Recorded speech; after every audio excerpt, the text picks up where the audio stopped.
여러분끼리 또 마주보고 또 같이 한철 내에 정신 잘하는 마음으로 같이 절 세고 자 그렇지 그 사람 됩니다. 시작 여기 하시면 됩니다. 세고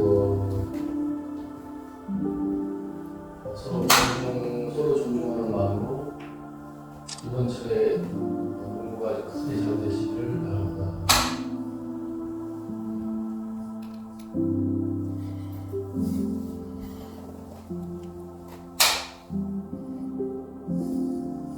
편하게 이제 이쪽 보고 앉아보십시오. 이렇게 앉아보십시오.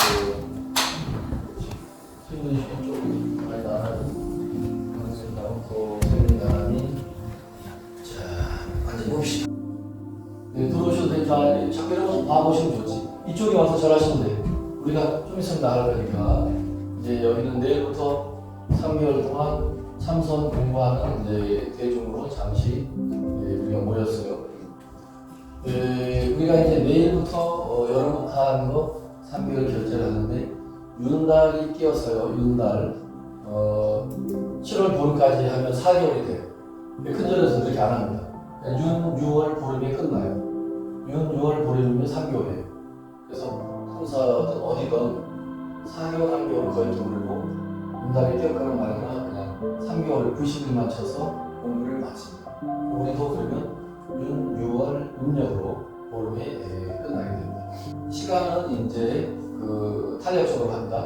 처음부터 여러분들이 못 앉아 있으니까 입승 열중 소임자이거나 청중 소임자 분들이 준비를 이제 칩니다. 그래서 8시 시작하면 8시부터 이제 1시간인데 너무 길으니까 한 40분 앉고 20분을 좀 쉬고 하든지 그거는 자율에 맡길게요. 너무 우리가 지금 전문적으로 하는 사람들이 아니니까 힘들어할 수 있으니까 처음에 한 일주일은 한 30분 앉고 또 밖에 좀 나가고 그렇게 하다가 이제 하는 방식도 있으니까 그거는 융통성 있게 한번 처음에 한 며칠 그렇게 하다가 다들 잘 앉으시네 그러면 바로 한 50분 앉고 10분, 한 20분 쉬든지 그렇게 나와서 화장실도 다녀오시고 밖에서 같이 또 걸을 수도 있어요. 포행이 나왔다. 포행. 법당 주변으로 20, 30분씩 걷는 것. 포행이라 하기도 하고 경행이라고 해요. 경행. 가벼울 경자, 행할 행자. 가볍게 걷는 거죠. 좌선하면서만 화두를 챙기는 게 아니고 한 발짝, 한 걸음, 한 걸음 옮기면서 화두를 놓치지 않고 걸어야 되니까 막 헐레벌떡 이렇게 걸으면 안 되겠죠. 천천히 슬로우 법당을 3바퀴든 10바퀴든 봅니다. 스님들은 큰절 선원들은 방이 엄청 큽니다. 통도사마다 한 30명이 앉을 수 있는 방인데 방은 큽니다. 그러면 문을 전부 활짝 앞뒤 문을 열고 화장실 다녀오고 들어오면 큰 방을 같이 걷습니다. 그 방 안에서 한 10분을 걸어요. 말없이 걸어요. 그렇게 걷다가 이제 열중이나 청중이 쫓기를 딱 한번 치면 열중이 이제 자기 자리에 딱 좀 오면 쫓기 치면 각자 자기 자리에서 서서 이제 그대로 앉는 거죠. 앉고 이제 참선을 하게 됩니다. 걷는 그 경행 또는 포행도 무시할 수 없어요. 걷는 것, 포행 또는 경행을 통해서도 자기 공부를 챙길 수 있어요. 좌선 할 때만 마음을 챙기는 게 아니고 병행할 때도 그대로 자기가 화두를 놓치지 않고 이제 챙기는 것, 그걸 이제 해 보셔야 됩니다. 그렇게 하고 그러면 저쪽으로 이제 옮겨가서 다시 한번 저쪽 산업을 한번 구경도 하고 처음 오신 분들 옮겨가서 거기서 마무리 정리를 하면서 내일부터 바로 공부가 시작이 됩니다.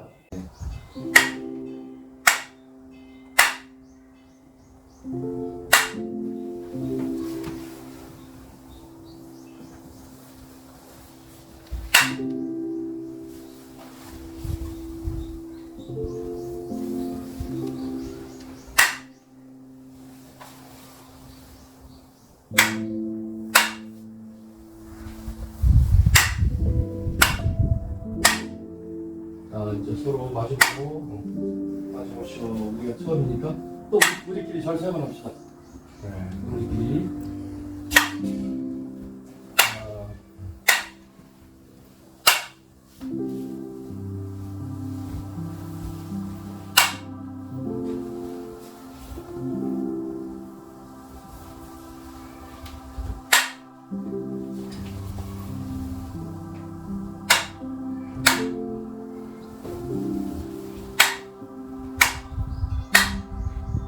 일단 그대로 만져보겠습니다. 이거 만져보고 뒤 등반지하고 자 앉아보십시오. 일단 내 직책이 뭔가만 들려드리는 겁니다. 이강옥 청중이고 이경민은 이제 서기 왜 아잖아요. 서기. 신춘홍님은 정통이 불교에서 말하는 화장실을 정통이랍니다. 박경민님도 정통. 근데 이분들이 말이 정통이지 할 거 없어요. 우리 다 책임자들이 있어요. 그냥 이름만 정통. 그 절에서는 이제 이렇게 선원장이 지명을 안 합니다. 그 방식은 이제 이렇게 오늘처럼 모입니다. 그러면 대중들이 자발적으로 물어요. 입승은 이제 여러 사람이 추천하죠. 법상도사님을 입승시킵시다 그러면 다 이의가 없으면 네 하고 입춘청중을 먼저 뽑고 그러면 지전 누가 하실래요? 그러면 다스님이 손을 들어요. 어떤 스님은 시작하기 전에 제일 먼저 그럽니다. 이번 철에는 제가 정통을 하겠습니다. 화장실 청소. 제일 굳은 일이니까 절집안에서 옛날부터 내려오는 설이 그런 공양주, 힘든 거, 정통 이런 굳은 일을 서로 하려고 그래요. 아주 진짜로. 복을 짓는다고 생각하고 이제 다각은 쉽게 말하면 이제 제일 신참, 어린 사람 출가한 지 얼마 안 되고 제일 나이가 어린 사람을 요즘 말하면 그 차와 관련된 지대방 그 휴게실이죠. 휴게실을 관리하고 과일이나 떡이나 뭐 과자나 음료수나 그런 걸 늘 관리하는 사람을 다각을 2명 내지 4명을 뽑습니다. 전부 지금처럼 이렇게 선원장이 지명을 안 해요. 다 자원을 하게 합니다. 그럼 다 이렇게 눈치 보고 저를 안 하거든. 그냥 자기가 손 듭니다. 제가 하겠습니다. 이렇게 하는데 여기는 지금 몇 분 안 되고 그러니까 제가 이제 부득이 이렇게 정하게 됐습니다. 그 다음에 이제 이정순 보리아님 다각, 양재일 홍각 거사님 다각, 이건 이제 거사님인데 윤성호 질량 거사님 명등은 이제 불을 끄고 켜고 하는 역할을 하는 거죠. 자, 이 정도 해놓고 오전반 달마반이 이먹고 하기로 했죠. 네. 그다음 오후반이 이제 무자하도 했죠. 무자하도 어째서 뭐라 했는가 했고 저녁반이 삼색은이죠. 삼색은 하도 그대로 여러분들이 하시면 되는데 그 원형은 이먹고의 원형은 육조 해능 스님이 육조해능 그 유명한 육조해능 스님이 설명드리면 이 선은 부처님으로부터 시작하는 겁니다. 삼선한다는 선은 부처님으로부터 시작하는데 이 선종에서 전해에 내려오는 이 화두 참선의 이제 원형은 우리나라 같은 삼국시대 중국 같으면 당나라 그 중기 후기쯤 내려와서 이 화두라고 하는 이 참선 공부법이 제대로 자리를 잡아요. 그러니까 부처님부터 보리달마까지 28대를 이어옵니다. 석가모니 부처님이 처음에 그 영산 해상이라면 중국 인도의 영축산이죠.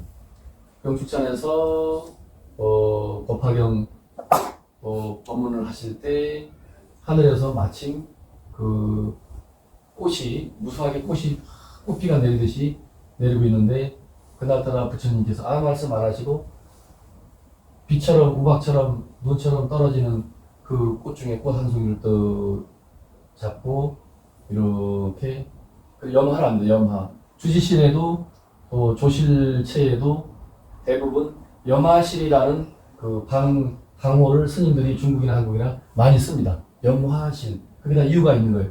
조실 스님이 계시거나 주지 스님이 머무르는 그쪽 건물체 이름을 보통 염화실 많이 그래요. 부처님께서 아무 말씀 안 하고 그 염화, 잡을 염, 꽃 하자. 꽃을 꼭 잡고 있으니까 100만 대중들이 오늘따라 꽃비도 내릴 뿐만 아니라 부처님이 꽃을 들고 아무 말씀이 없으실까 했는데 그날 어디 멀리 갔다가 늦게 그 100만 군중이 모인 자리에 늦게 온 수제자 넘버원 10대 제자 중에도 첫 번째 마하가섭이 늦게 도착했어요. 그래서 이렇게 들으니까 가섭이 아주 활짝 그냥 꽃이 피듯이 하하하 소리 내서 우는 건 아니지만 그야말로 환한 미소를 띠면서 미소를 지었다는 거예요. 부처님은 꽃을 들어 보였고 마하가섭 수제자는 파란 대소라에서 크게 미소를 띄었다. 이게 이제 그 선종의 그 하나의 화두가 된 거죠. 부처님이 꽃을 들었는데 마하가섭이 웃었다 이거예요. 왜 그랬을까? 첫 번째. 또 두 번째는 다작 탑전 반분자. 역시 법화경을 설할 때인데 그날도 법화경이 그 다보탑 품이라는 그 품이 있는데 법문을 하고 계시는데 그날도 또 역시 마하가섭 수제자가 지각스님이죠. 이렇게 왔어요. 그래 부처님이 마하가섭 손짓을 해서 오게 해서 당신 앉은 자리를 반을 자기가 물러나고 자기 옆에 앉으라 이거지. 그래서 반분자 그래요. 반분좌. 자리를 반을 나누어서 앉았다 해서 반분자 그럽니다. 나눌 분, 앉을 좌, 반반. 야, 부처님이 왜 마하가섭에게 자리를 반을 이렇게 또 나눠주셨을까? 근데 꼭 부처님께서 나의 정법 안장, 불교 전문 용어입니다. 정법 안장. 당신이 깨달음의 살림살이 몽땅 다를 불교에서는 다이아몬드 보물처럼 그것을 정법 안장이라고 표현해요. 부처님이 깨달은 그 깨달음을 보물이라고 생각하면 정법 안장. 정법 올바른 법이죠. 눈 안자, 감출 잔자. 정법 안장 그룹니다. 열반 묘심. 나에게 내가 깨달은 그 열반이라는 것, 해탈이라는 것, 뭐 깨달음이라는 것, 또는 한문 표현으로 정법 안장이라는 것, 그 비밀스러운 비법을 마하가섭에게 전수한다라고 부처님이 또 해요. 마지막으로는 부처님이 돌아가십니다. 열반하실 때 쿠시나가라에서 돌아가시는데 돌아가시고도 한참 며칠 지나고 나서 마하가섭이 또 멀리 요즘 말로 전법을 하고 부처님 열반 소식을 듣고 부처님 이미 벌써 관 속에 부처님이 들어가 계신 거예요. 입관한 지가 뭐 한참 지났어요. 3일장, 일주일장이 아니고 막 한 달씩 이렇게 그 시절에 막 모셔져 있는데 마하가섭이 오자마자 눈물을 펑펑 쏟으면서 부처님 또 스승님 저희들은 이제 어떻게 하라고 누굴 의지하고 수행하고 이 공부를 하라고 이리 더 빨리 가시니까 뭐 이런 이제 그 한탄조로 그 관 앞에서 눈물을 하나씩 흘리면서 부처님 어찌 이리도 저희들을 두고 가실 수 있으니까 막 엉엉 우는데 부처님이 관 그 금관이라 합니다. 얼마나 무겁겠어요. 오동나무 관처럼 가벼운 관이 아니고 그 금관으로 그 시절에는 임금이 부처님이 참 위대하신 분인데 제자들에게 명령을 하십니다. 너희들은 내가 죽으면 일체 장례 장사 치르는 거에 걱정하지 마라. 그 지역의 모든 임금들이 와서 다 알아서 다 장례를 치를 거야. 너네들은 내 장례에 관해서 이만큼 더 걱정하지 마라 했던 거죠. 미리 사전에.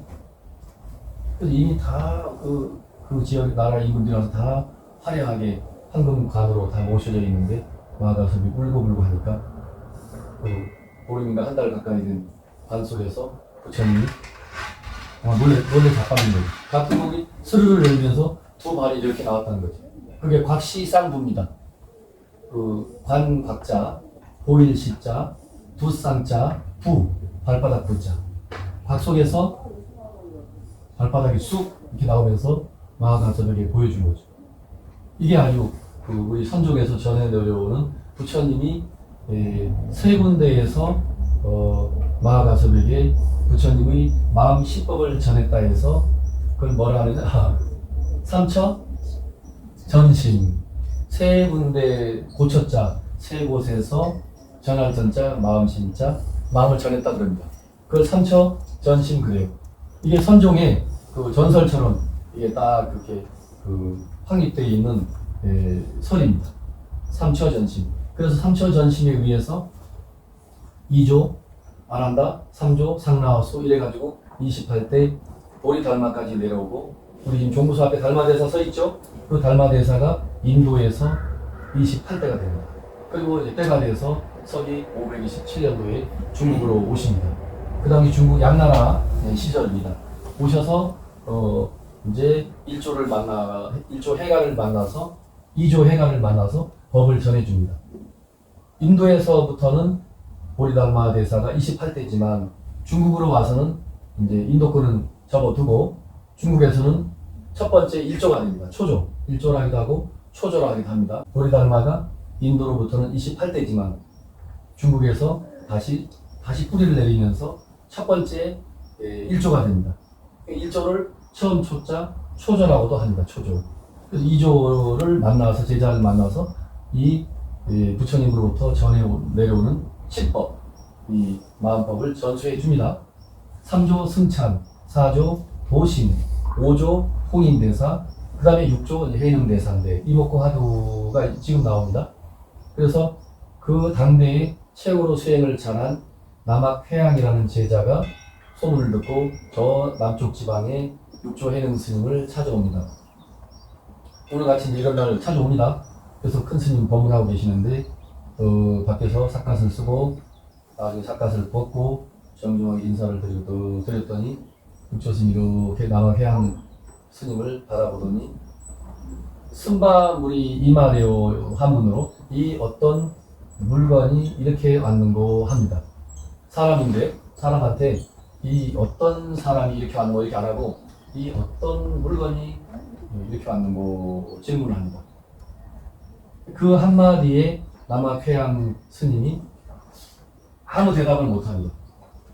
그 대학자인데 뭐 어떻게 저렇게 끼워 맞춰서 뭐 말을 해도 될 만한데도 그 원체 점잖은 스님이기도 하고 말을 못합니다. 거기서부터 말문이 막히니까 더 이상 대화가 안 되고 그 길로 조용히 머물면서 8년을 국조 스님 계시는 보림사에서 8년을 모시고 삽니다. 8년을.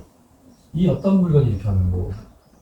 8년 동안 모시고 살다가 8년 만에 깨닫고 이제 스승하고 처음으로 그 얘기를 합니다. 스님 8년 전에 제가 왔을 때 이 어떤 물건이 이렇게 하는 거 하셨죠? 그래. 다시 물어주십시오.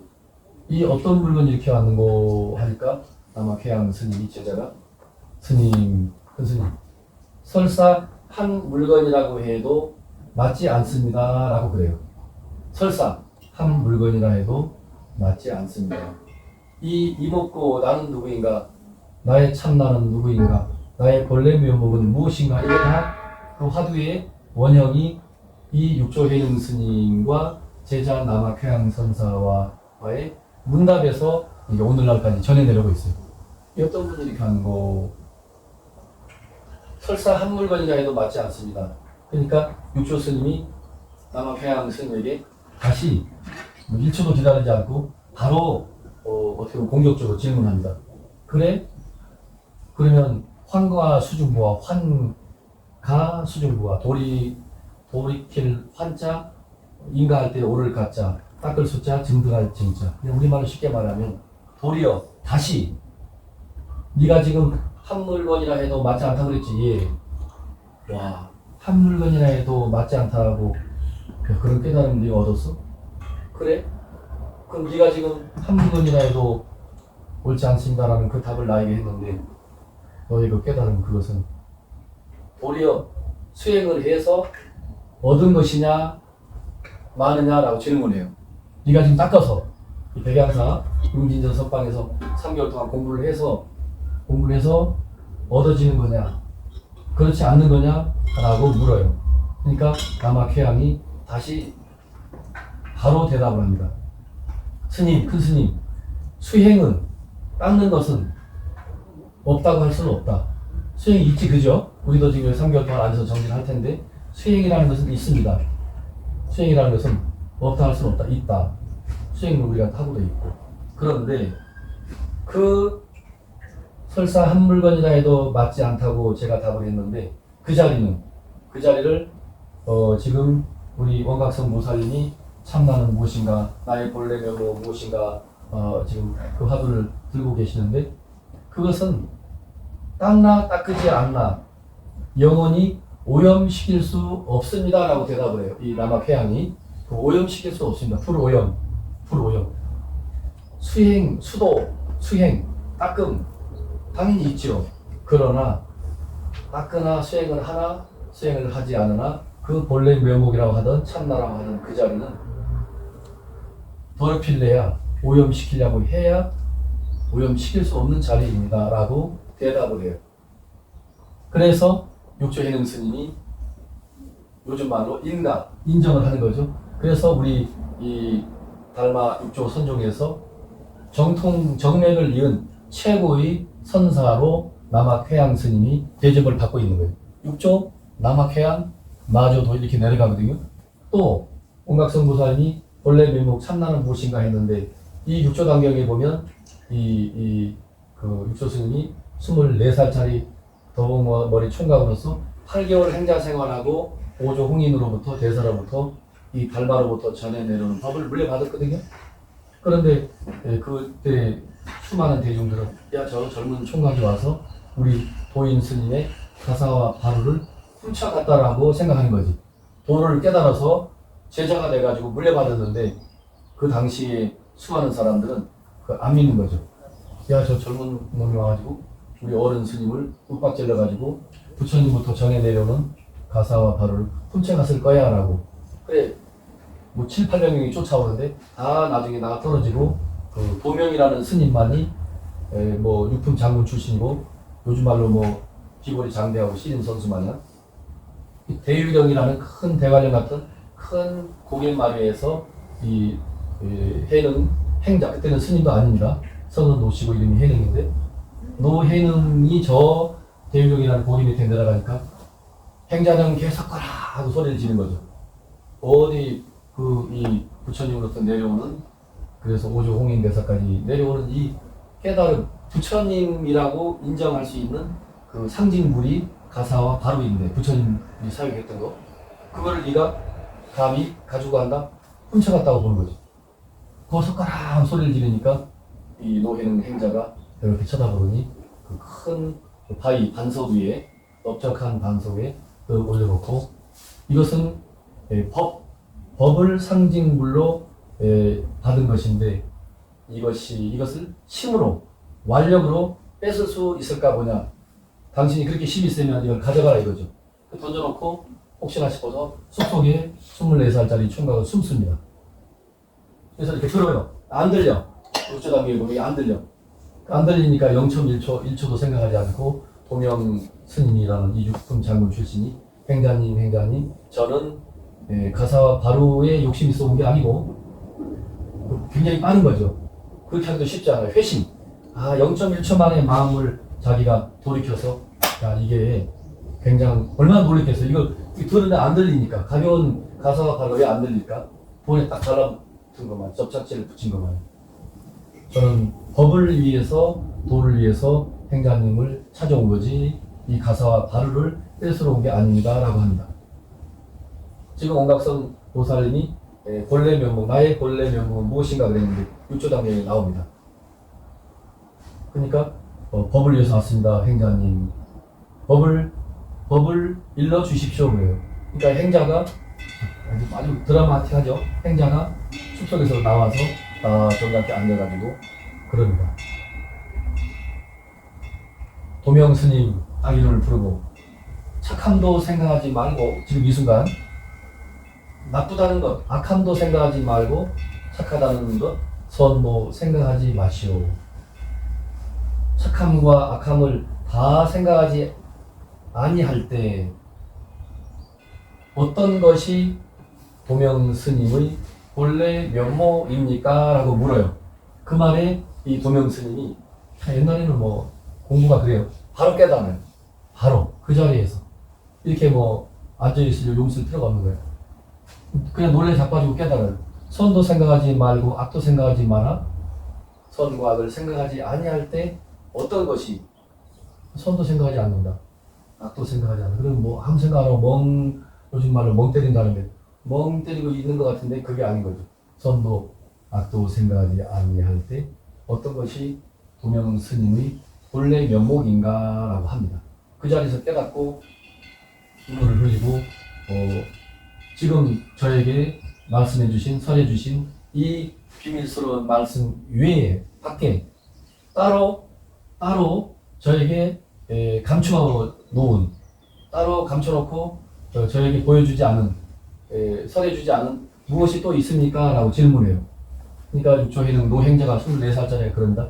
내가 이미 스님, 도명 스님에게 이미 다 보여줬다 이거예요. 선도 생각하지 말고 악도 생각하지 마라. 정이 그럴 때 어떤 것이 도명 스님의 본래 면목이고 하고 그 말 끝에 깨달았어요. 이미 당신은 깨달았고 그러면 당신과 나와 오조홍인 스님은 다 똑같은 깨달은 사람으로서 다 견성한 도인으로서 오조도 붙여요, 노행자도 붙여요, 도명 스님도 붙여인 거죠. 따로 나는 감춰놓은 게 없다 그래요. 거기 이제 감동을 먹고 이 육조 스님의 제자가 되는 건데 육조 스님이 스승을 모시겠습니다 라고 이 굉장한 스님이 행자를 24살짜리한테 모시겠습니다 그러니까 노행자가 정중하게 거부합니다. 아닙니다.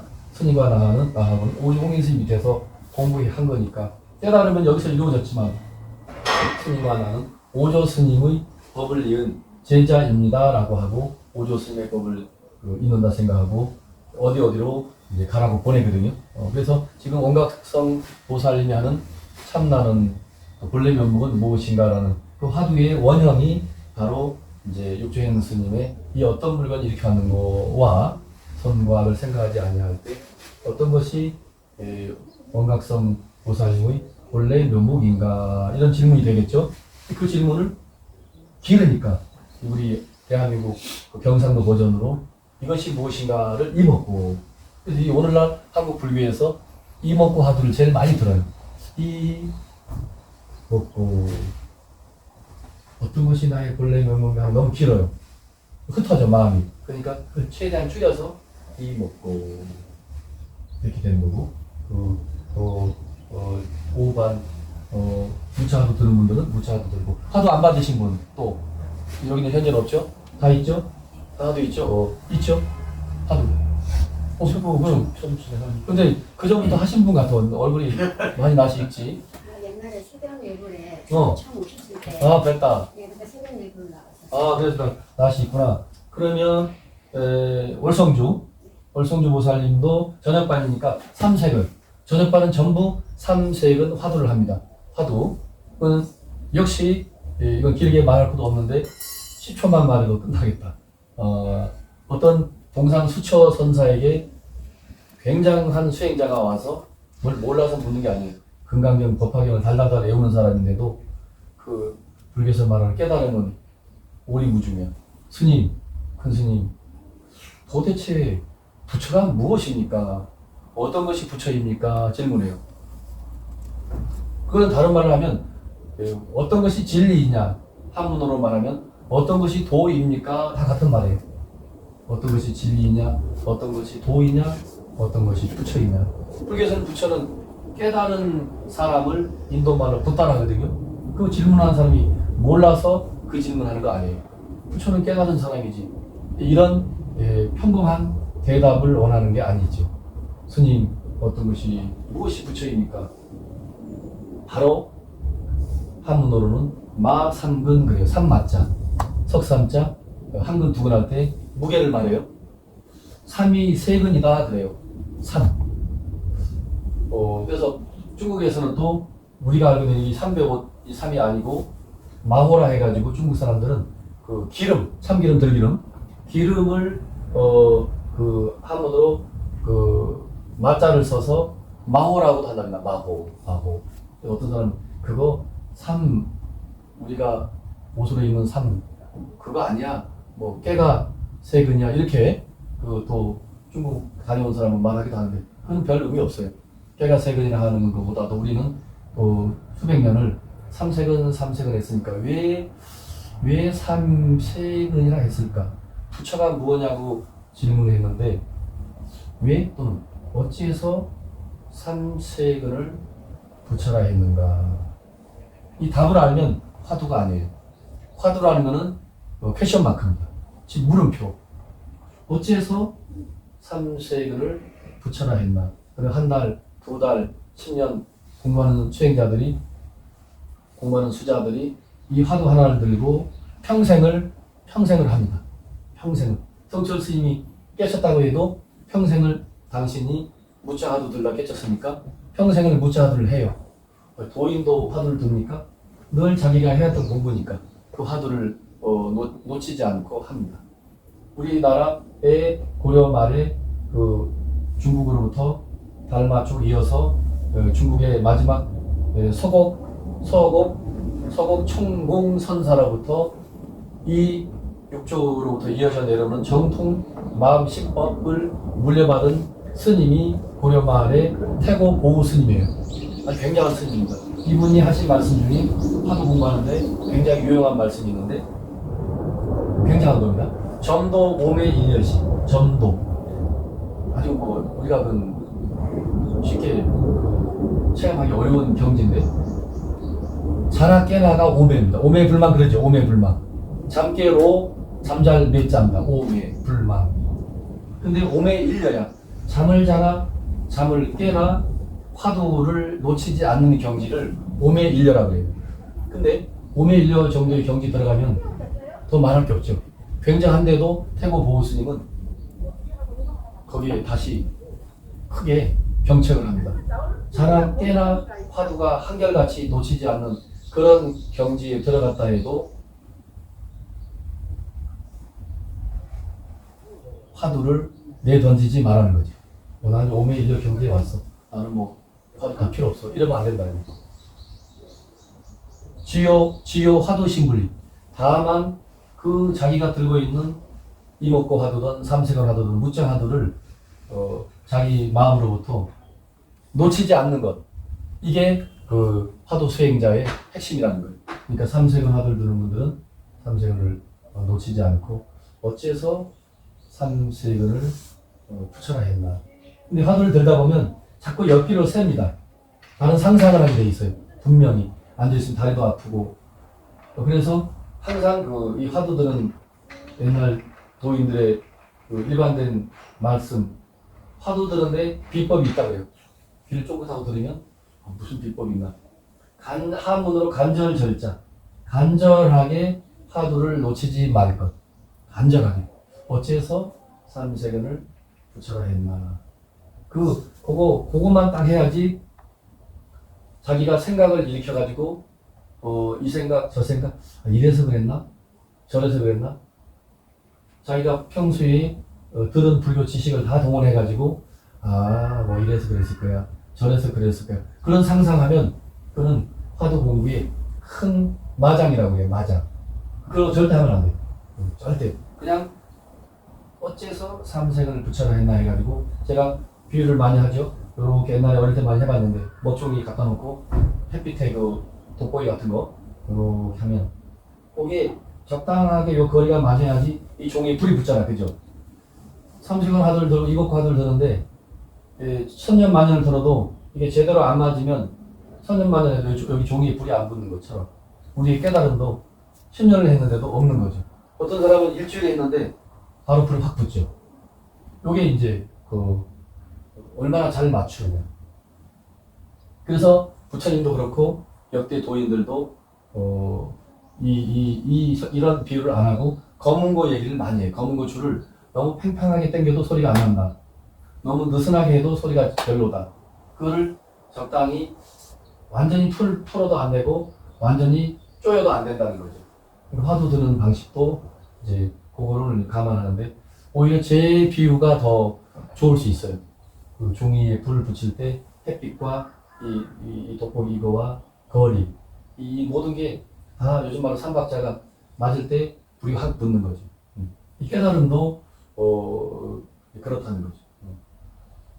이런 정도 해놓고 화두는 그리고 삼색은 이미 들고 있는 화두니까 이목구 화두를 하시면 되는데 본인이 아닙니다. 저는 나의 본래 면목이 무엇인고 이렇게 해와서 그대로 해도 무방하다면 그대로 해도 돼요. 전혀 이목구 안 됩니다. 내가 해왔던 것은 나의 본래 면목이 무엇인가 이렇게 했더니 그게 집중이 된다면 그대로 하셔도 무방합니다. 옛날 큰 스님들도 화두를 들다가 많이 방황해요. 방황하는 스님도 많아요. 그래도 안 돼요. 정강 스님만 해도 대한민국 근현대 화두 참선하면 최고의 도인은 화두 참선으로 지도하는 선사 중에 가장 뛰어난 근현대 도인 스님 하면 정강 스님을 첫 번째로 쳐요. 화두 참선을 그렇게 잘 아주 친절하게 간절하게 해주신 분이 없는데 그분도 무차 화두를 들기도 하고 이 화두도 저 화두 들다가 어느 날 갑자기 들지도 않는 화두가 쑥 들어오면서 깨치게 돼요.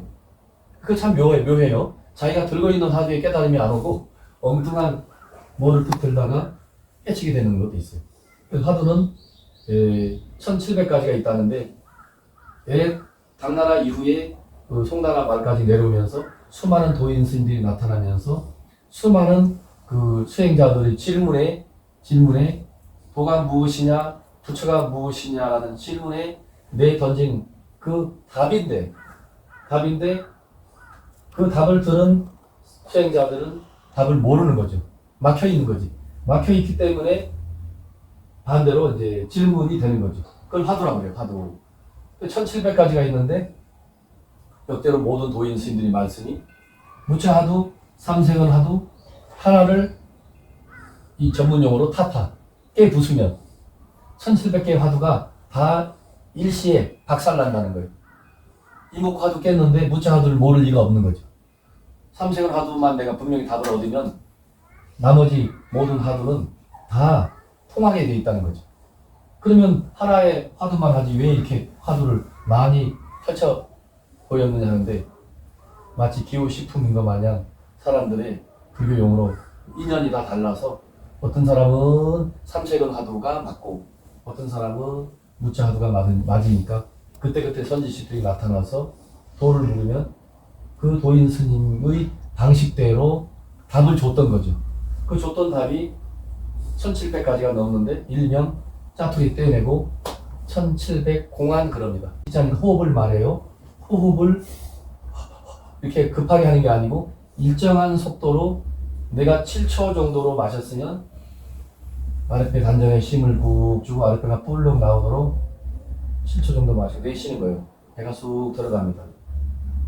들이마시고 내쉬면서 하나 숫자를 생각하는 거예요. 그게 수학할 때 숫자에 숨쉴 식자입니다.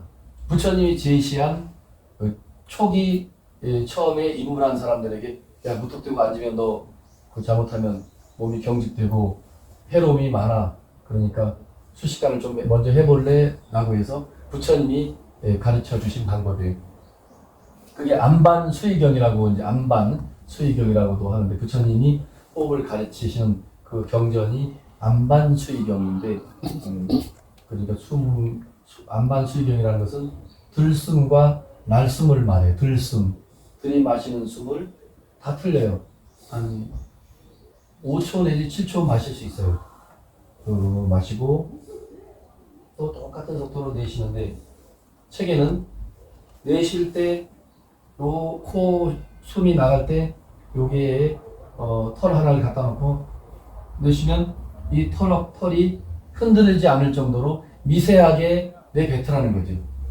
혀는 자기 앞니빨 이 천장에 자연스럽게 붙이고 그 어금니가 자동으로 물리게 돼 있어요. 틈을 들이마시고 7초 내쉬면서 하나 또 들이마십니다. 마지막에 그래 안반 수의경에는 11로 넘어가지 말라는 게 부처님 말씀. 11, 100, 1000 그러면 마음이 분열되고 흩어진다고. 그냥 10가지만 우선 해라. 10가지도 사실 길어요. 그렇지만 처음에는 하나에서 10. 그러면 다시 원위치. 다시 하나.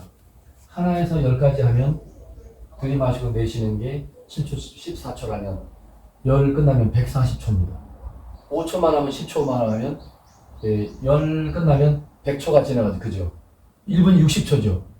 그러면 120초가 2분이잖아. 그죠? 그러니까 1분이 60초니까 그게 한 호흡이 10초 내지 12초 내지 14초 정도 우리가 한다 이거죠. 누구나 다릅니다. 자기가 호흡을 잘 단련된 사람은 더 깊이 할 수도 있어요. 한번 들이마시는데 막 20초. 그건 굉장하죠.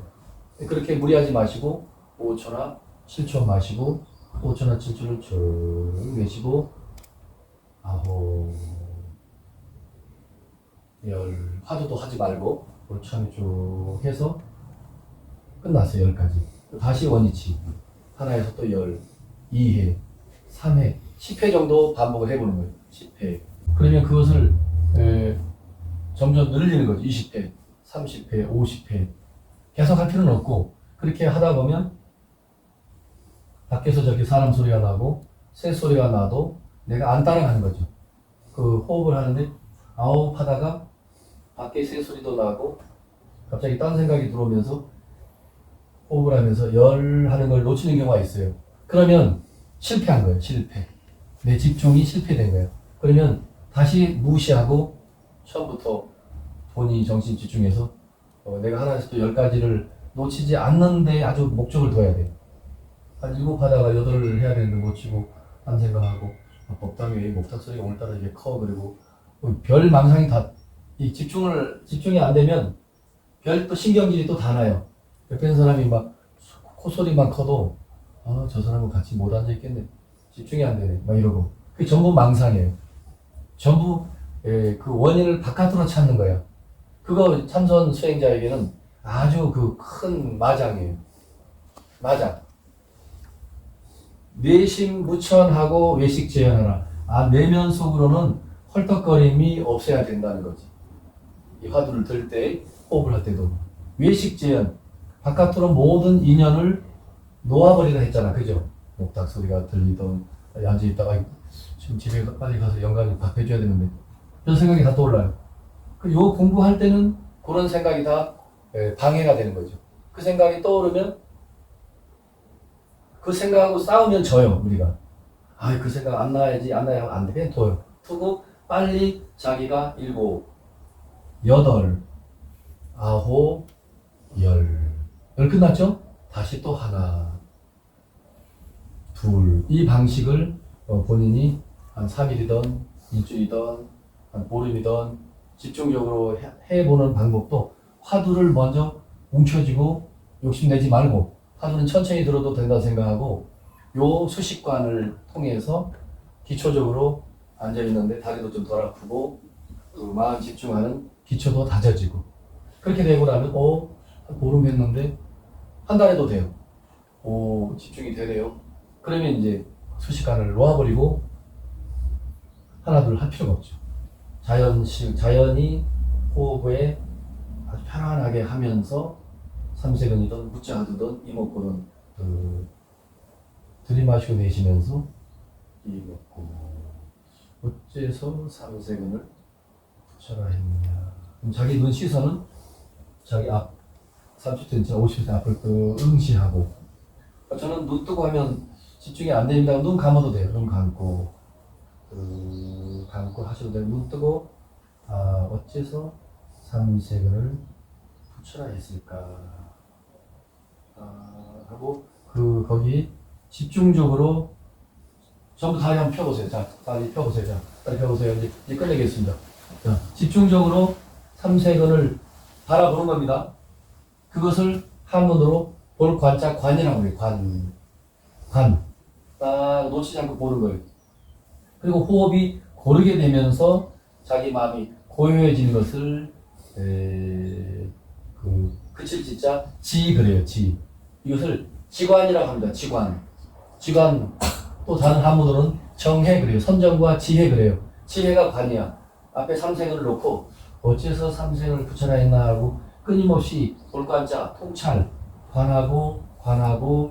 관하는 것을 볼관자 관이라 하고, 그러면서 호흡이 고르게 되는 것을 선정이라 그래요. 근데 한문에서 중국으로 이 불교의 삼선법이 전해오면서 그칠지 볼관 지관이라고 되어 있어요. 선정은 지혜, 관찰, 통찰은 관이라고 표현했는데 나중에 지혜라고도 바꿨어요. 고요하게 마음을 가라앉히는 호흡을 통해서 하든 뭘 통해서 하든 마음이 고요해지고 고요해지면 나중에 완전한 고요 속에 들어가는 것을 독서삼매 그러죠. 완전한 몰입 집중을 삼매라고 그러는데 삼매라기도 하고, 인도 말은 삼매고 한문으로 뜻으로 번역하면 그걸 선정 그래요. 선정. 그러니까 이 불교의 이 화두 공부는 이제 나중에 말씀을 하겠지만 마음을 고요히 하고 호흡을 자연히 하면서 선정 공부도 저절로 깊어지는 거예요. 그러면서 화두를 놓치지 않는 것이, 따라해보세요. 관법이 되는 거예요. 이렇게 말해주는 사람 없어요. 스님밖에 없어요. 관법이 되는 거예요. 그래서 관법을 남방불교에서는, 따라하세요. 위파사나가 다른 게 아니에요. 관법이에요. 근데 부처님 원형 37 보리 분법을 놓치지 않고 초기의 신수신법 4년초 관을 놓치지 않고 딱 관하는 것을 정통 관법이라 하지만, 그 중국이나 한국에 들어오면서 그런 것을 어려워하고 적응이 안 되니까 지금 우리가 하는 화두선이 새로운 마음 공부법으로서 중국 육조 해능스님 이후에 당나라 이후에 송나라 시절에 와서 이게 완전히 체계가 잡히면서 굳이 인도식 37 보리 분법 4년초 관 이런 거를 끌어오지 않고 그건 다 제껴놓고 화두만 들어라 하고 가르쳐 준 거예요. 그러니까 굉장히 어떻게 보면 쉬운 방법인 거죠.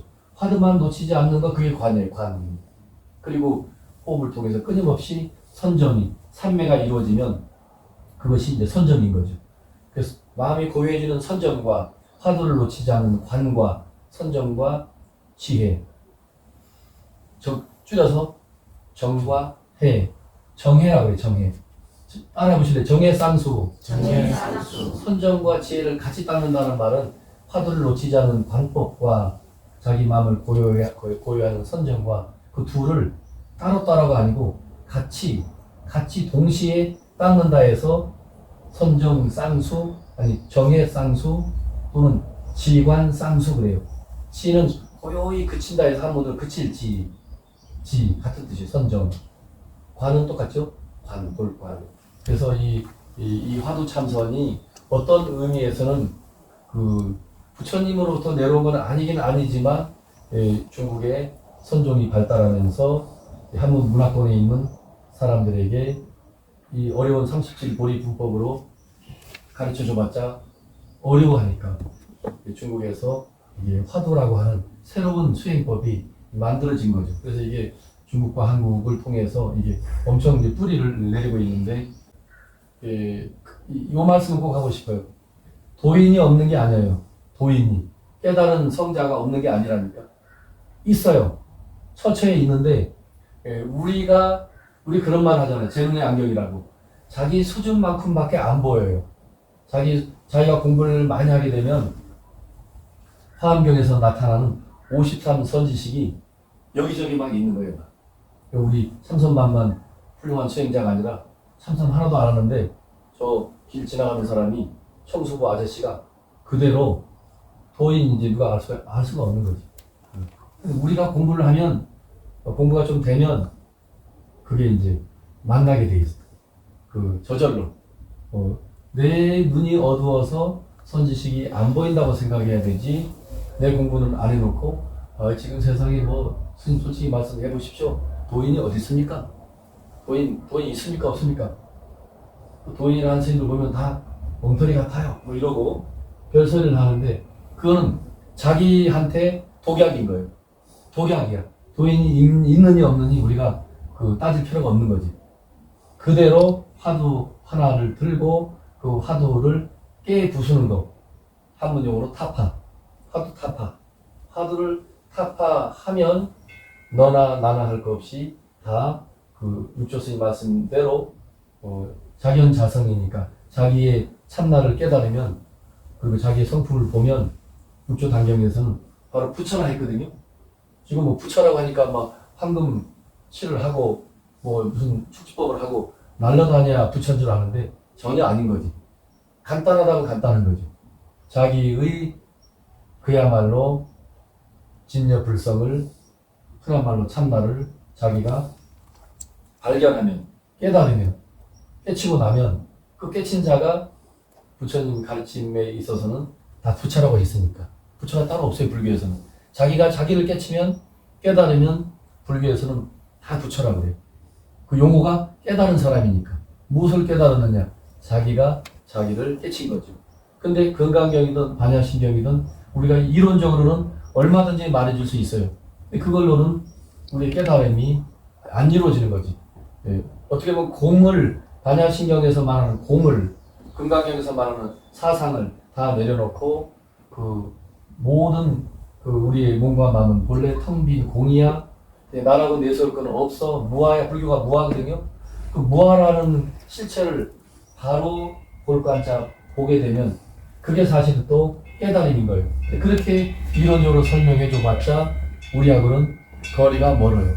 공을, 부처님이 말씀한 공의 실체를, 내 몸도 마음도 제가 늘 말하는 대로 태클부터 우주 전체가 본래 다 공이구나. 인연에 의해서 이렇게 결합해서 존재로 나타나고, 인연이 해체되면 공으로 돌아가고, 공과 존재와 공이 무한반복하는 거죠.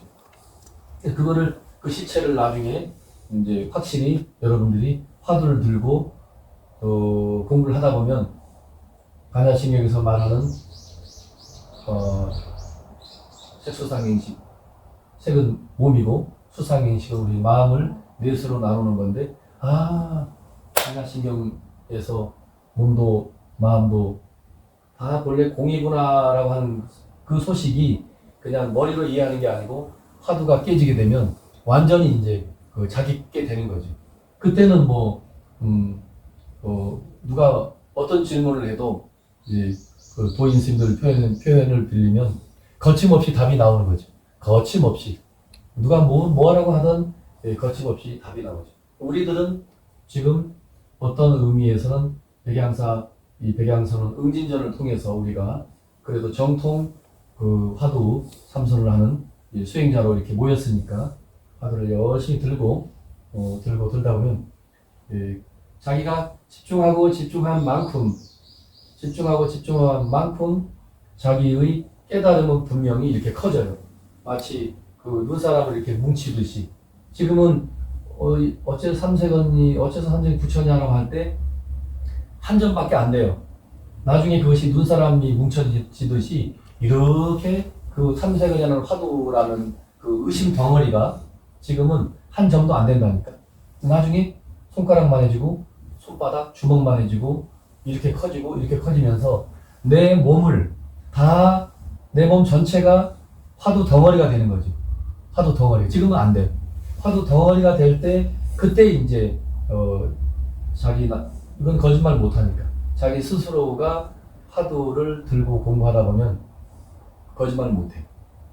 그게 화두 덩어리, 불교에서는 의심 덩어리라고 그랬는데 대의심 또는 대의단이라고 그래요. 그 의심 덩어리, 덩어리 단자. 대의단, 의심의 덩어리를 얼마나 크게 만드느냐에 따라서 깨달음이 커질 수 있고, 그죠? 우리 반야월 보살님? 우리 반해경 보살님? 저분이 뭔가 아는 분인데 아무것도 몰라? 그럼 아무것도 모른다 합시다. 아무것도 몰라. 이렇게 커지면 나의 깨달음도 더 큰 깨달음이 오는 거고, 화두라는 그 의심 덩어리가 이렇게 손가락만 하면 나의 깨달음도 굉장히 수준이 낮아요. 그 덩어리가 커져야 된다니까. 나중에 완전히 커진 상태는 몸과 마음이 한 덩어리가 되는 거죠. 그거는 스님들도 쉽지도 않고 쉽지도 않은 거지만, 쉽지 않다고 해서 겁먹을 것도 없고 그냥 그대로 밀고 나가다 보면, 꼭 마지막 한마디, 너무 욕 쓰면 안 돼요. 그리고 머리로, 아셨죠? 머리로 생각하면 안 돼. 오늘 내가 일주일째인데 3개월 지루해 죽겠네. 열흘 만에 깨칠 거야. 막 욕을 써봐. 너를 부릅뜨고, 선생님, 야, 네가 뭐야? 막 이러다 보면 막 머리가 터지는 거지. 그러면 공부 안 돼요. 그냥 여유 있게 더 앉아서, 그래, 신선생을 부처가 했는가. 오직 그 첫 질문이 계속 이어져야 되는 거죠. 자, 모두 성불하시